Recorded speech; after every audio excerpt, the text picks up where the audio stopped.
Welcome back to another episode of our baking series, Baking Until We Make It. This is the second time I'm going to be making cookies. So if you are new here, the purpose of this episode is just me teaching myself how to bake and how to work my way around pastries and baking in general. So stick around. If you love our content, please hit the subscribe button. This is the second time I'm making cookie. So the first thing I did here, I'm cutting out this my $100 chocolates and then now I'm going in with 1 cup of sugar in 250 gram melted butter and also 1/3 cups of sugar. Next I'm going in with half a tablespoon of baking soda and 1 teaspoon of baking powder. I'm going to be mixing this up together. Now I'm going to be using 2 cups of flour. Actually my plan was to use 3 cups of flour, hence the reason for the sugar I used. But as I kept on stirring this, I noticed that I didn't want any more flour. And remember, this was my second time of making cookies. So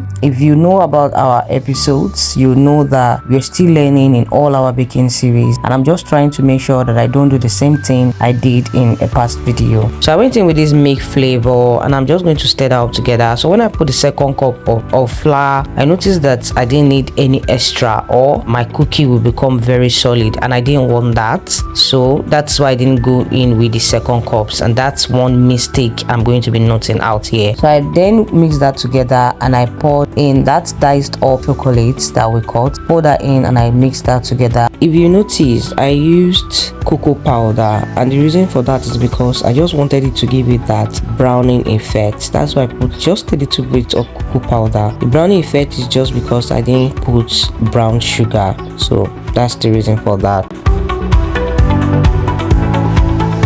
Next, I'm going to be putting it into my Ziploc bag where I'll be keeping it in the fridge for just about 30 to 40 minutes, just so it can solidify a bit before we come back into molding.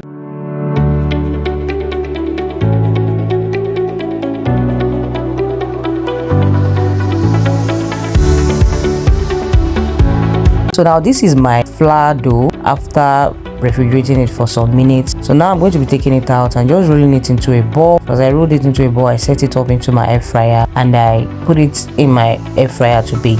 So I used 150 degree for just 15 minutes, and this is what it gave me. I didn't like this result. It was looking more like a cake than a cookie. I didn't want that. I wanted my cookie crispy. If you have been following all my cookie recipes, you know I really love when I have the very hard or a crispy outside and soft inside. But this one overall was just looking like a cake. It was very soft. I didn't like it. I started to regret not adding the extra flour, but something just told me to pop it back into the air fryer again, which I did. And guys, that was just a very big mistake because this made the cookie so hard. It was so solid, and I think the sugar in it became solidified. I don't know how to put that. So overall, this particular cookie recipe taught me a lot, and it helped reshape my cookie, making cookie. I learned a lot with this one because there's a lot of mistake in this particular one. I guess that's the reason why it took me this long to post it, because it's been a while, but I'm not wasting any of my videos, okay?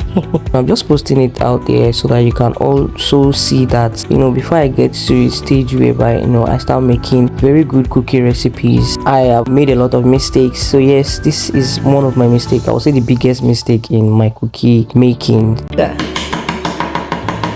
So guys, yeah, if I'm going to be correcting myself here, I'm going to make sure that the amount of sugar I use for this recipe, it will not even be up to that, because you can see how hard it made my cookie. And for the heat, I'm not going to let it stay too long in the air fryer to get the perfect cookie recipe. So would I be making this again? Of course I'm going to be doing that again, and I will show you guys what my final result is. Have you also experienced mistakes like this? What have you done to correct your mistakes? Please let me know all that in the comment section. Hit the like button, subscribe to the channel, and I'll see you on our next baking series, Baking Until We Make It. Bye guys.